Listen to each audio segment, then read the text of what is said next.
Kabar ini, kabar terkabar.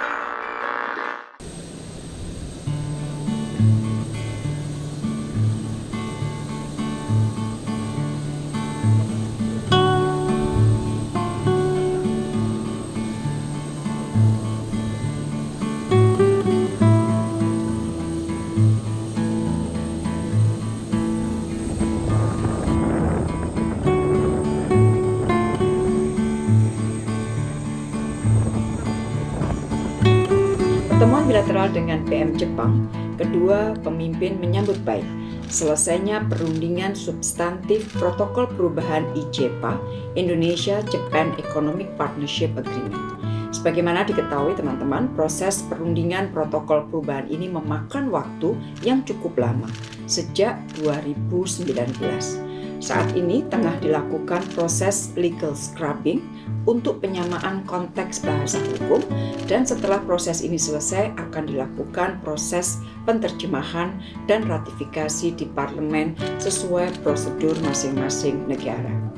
Dengan adanya kesepakatan baru IJPA ini ditargetkan dapat diimplementasikan pada kuartal pertama tahun 2024. Nah, dengan protokol perubahan IJPA ini, beberapa manfaat yang dapat diambil oleh Indonesia antara lain adanya perbaikan akses pasar Indonesia di Jepang, termasuk untuk eliminasi tarif produk perikanan olahan Indonesia, kemudian perluasan akses pasar perbankan, dan kerjasama New MIDEC atau Manufacturing Industrial Development Center yang dapat mendukung industri Indonesia menjadi basis produksi kawasan. Selain IJPA, beberapa hasil penting dari pertemuan bilateral antara Presiden Jokowi dengan PM Kishida. Pertama, terkait dengan MRT Jakarta. Terdapat satu langkah maju, yaitu adanya komitmen Jepang untuk kelanjutan pembangunan MRT jalur Timur Barat. Presiden juga mendorong agar pembangunan jalur Utara Selatan fase 2A dan 2B dapat selesai tepat waktu. Yang kedua, di dalam pertemuan tersebut membahas mengenai masalah transisi energi.